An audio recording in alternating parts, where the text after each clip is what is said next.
नमस्कार, आप देख रहे हैं जागरण बिजनेस और मैं हूं चंद्रशेखर गुप्ता। सप्ताह के आखिरी कारोबारी सत्र में भारतीय शेयर बाजार बड़ी तेजी के साथ बंद हुए हैं। निफ्टी 24,300 के पार जाकर क्लोज हुआ तो बैंक निफ्टी 900 अंकों की तेजी के साथ 58,521 पर क्लोज हुआ। बाजार में आज कॉर्पोरेट अर्निंग के चलते काफी स्टॉक स्पेसिफिक एक्शन देखने को मिला। खासकर आईटी और प्राइवेट बैंक शेयरों में जबरदस्त खरीदारी देखने को मिली। अब सोमवार के लिए क्या लेवल और नंबर अहम होंगे, इस पर बात करने के लिए हमारे साथ जुड़ गए हैं ग्लोब कैपिटल से मिस्टर गौरव शर्मा। गौरव जी, आपका स्वागत है जागरण बिजनेस पर। आज बाजार के लिए बहुत ही राहत वाला दिन रहा। पिछले कुछ दिनों से हम 24,200 के लिए स्ट्रगल कर रहे थे। निफ्टी 24,200 कब पार करेगा। आज निफ्टी ने 100 पॉइंट्स ऊपर जाकर 24,300 के ऊपर क्लोजिंग दी है। सबसे बड़ा सवाल है कि ग्लोबल सेल ऑफ के बीच भारतीय बाजारों में इतनी बड़ी तेजी क्यों आई, इसकी क्या वजह रही। क्या कॉर्पोरेट अर्निंग्स या एफआईआईज वापस लौट आए। चंद्रशेखर जी, हाय, नमस्कार। देखिए, ये चीज तो ये डेटा बाद में हमें पता चलेगा कि एफआईआईज का किस तरीके से रहा है। बट जो चीज अभी मेरे सामने है उसके ऊपर मैं ये बता सकता हूँ कि सो फार जो कॉर्पोरेट अर्निंग्स और जो बिजनेस अपडेट्स आए हैं वो उत्साहजनक रहे हैं। फेडरल बैंक के भी नतीजे रिपोर्ट हुए हैं, बहुत शानदार नतीजे आए, जिसके चलते उसके शेयर प्राइस में आज हमने एक अच्छा खासा अपटिक देखा। उससे पहले यूनियन बैंक की भी बात करें तो उस क्षेत्र में भी एक अच्छा अपमूव हमें देखने को मिला था, नतीजे काफी अच्छे आए थे। देयरफॉर ये बैंकेक्स ने एक तरीके से ले पकड़ ली है। साथ ही साथ के अंदर आज के दिन की अगर मैं बात करूं तो आईटी इंडेक्स के अंदर अच्छी बाइंग देखने को मिल रही है। निचले स्तरों से अब आईटी में बाइंग है। टीसीएस के नतीजों ने साफ साफ क्लैरिटी दी कि जितना अनुमान था बुरे रिजल्ट्स का उतने बुरे रिजल्ट्स नहीं है, उतना डिसअपॉइंटमेंट्स नहीं है आईटी फ्रंट के अंदर। देयरफॉर यहां से आप देखेंगे पिछले दिनों के अंदर पूरे आईटी पैक के अंदर अच्छी तेजी बन रही है। आज के सत्र की बात करें तो बड़े बैंकिंग नामों के अंदर भी अच्छी तेजी थी, साथ ही साथ मझेले बैंकिंग शेयर्स के अंदर भी उछाल देखने को मिला। ये चीजें संकेत दे रही हैं कि बॉटम से बाइंग इंटरेस्ट आना स्टार्ट हो गया है। अ, अभी ये इस चीज पे प्रिसाइजली कह पाना मुश्किल होगा कि एफआईआईज वापस लौट आए हैं या नहीं आए हैं। वो कुछ समय में डेटा सामने आएगा, तभी हम कुछ कॉन्क्रीट फिगर्स को देख के कुछ आइडिया लगा पाएंगे।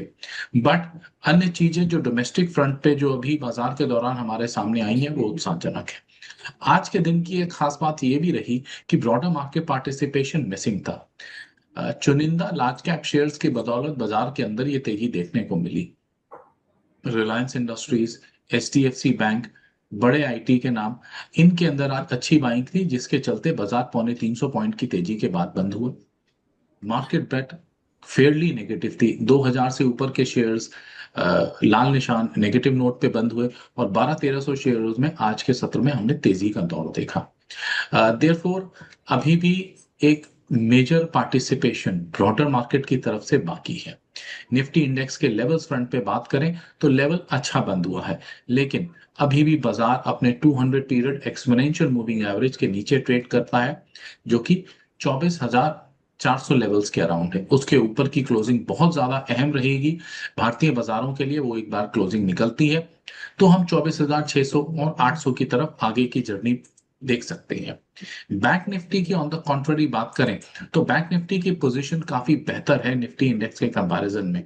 ब्रेकआउट पॉइंट पे बिल्कुल एक पिछले 2 बार इसी पॉइंट से रिवर्स हुआ है, थोड़ा सा कॉशन भी है, लेकिन जिस प्रकार से नतीजे और बैंक अपडेट्स हमने देखे हैं उसके चलते मुझे फेयरली कॉन्फिडेंस मिलता है कि यहां से हमें एक ब्रेकआउट देखने को मिलेगा और 59,500 से 59,800 तक के लेवल्स हम आने वाले दिनों में बैंक निफ्टी से एक्सपेक्ट कर सकते हैं।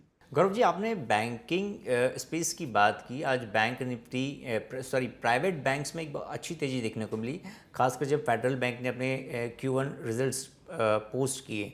अब वीकेंड पे यानी कल शनिवार को आईसीआईसी बैंक और एचडीएफसी भी अपने Q1 रिजल्ट्स पोस्ट करने जा रहे हैं। तो बैंकिंग बास्केट पर अगर मैं आपसे कोई एक टॉपिक चाहूँ तो क्या सजेस्ट करेंगे आप।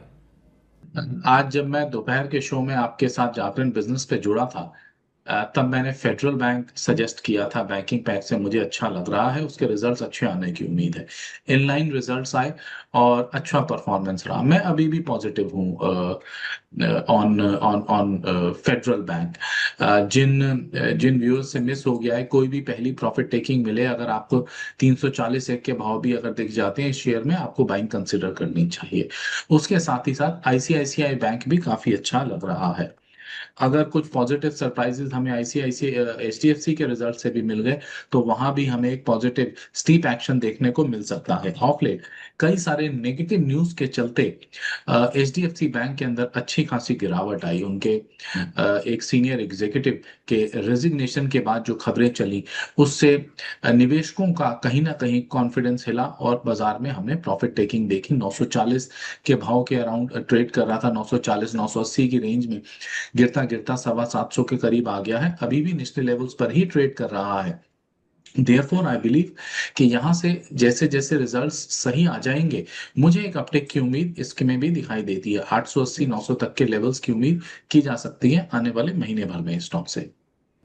गौरव जी, आज रिलायंस इंडस्ट्रीज़ अपने Q1 रिजल्ट पोस्ट करने जा रही है आफ्टर मार्केट। सो आज ये काउंटर 2% की तेज़ी के साथ ट्रेड कर रहा था और उसके आसपास ही बंद हुआ। तो सोमवार के लिए क्या कोई इस पे आप खरीदारी की राय देंगे, कोई लेवल? देखिए, सोमवार को ये सीधे सीधे जब ओपन होगा, तब यहाँ पे अर्निंग के रिएक्शंस हमें देखने को मिलेंगे। अब मैं ओवरऑल बात करूं तो रिलायंस के हमें सेल्स फिगर्स के अंदर अच्छे खासे इजाफे की उम्मीद है। अगर मैं प्रॉफिटेबिलिटी की बात करूं तो 10 से 12% की हम अपेक्षा करके चल रहे हैं कि पैट नंबर्स में भी ये उछाल आएगा। ऑयल टू केमिकल बिजनेस के अंदर स्टडी ग्रोथ की उम्मीद है। टेलीकॉम, जो जियो टेलीकॉम प्लेटफॉर्म है, उसके अंदर भी हमें एक रीजनेबल सब्सक्राइबर एडिशन की हम अपेक्षा कर रहे हैं। जिस प्रकार से ट्राई के फिगर्स हम ट्रैक करते आए हैं, उससे हमें कुछ अंदाजा है कि वहां भी रीजनेबल फिगर्स हमें देखने को मिलेगा। लेकिन जो रिटेल बिजनेस है, वहां कहीं ना कहीं मार्जिन का प्रेशर देखने को मिल सकता है। देयरफॉर वो एक एरिया होगा जो थोड़ा सा ध्यान देने की बात होगी। ओवरऑल बात की जाए तो ऑयल एंड गैस सेगमेंट के अंदर थोड़ा सा अपस्ट्रीम बिजनेस के एबिटा में हमें डिक्लाइन देखने को मिल सकता है ऑन अ सिक्वेंशियल बेसिस। लेकिन जो जियो प्लेटफॉर्म बिजनेस है, टेलीकॉम बिजनेस है, उसमें हम एक अच्छे उछाल की उम्मीद कर रहे हैं। ओवरऑल हम अच्छे नंबर्स की अपेक्षा कर रहे हैं रिलायंस से इस तिमाही में। गौरव जी, आपका डिस्क्लोजर? हमने जो शेयर्स पे चर्चा की उन्हें हमारी कोई पर्सनल पोजीशन नहीं है, बट मेरे कंपनी की हमारे क्लाइंट्स की पोजीशन हो सकती है। उनमें से कई स्टॉक्स को हमने अपने क्लाइंट्स को भी रेकमेंड किया हुआ है। गौरव जी, आप जागरण बिजनेस के साथ जुड़े और मार्केट पर अपनी राय रखी, उसके लिए शुक्रिया। हम उम्मीद करते हैं शुक्रवार की शानदार क्लोजिंग के बाद सोमवार की शुरुआत भी काफ़ी मंगलमय हो। Thank you.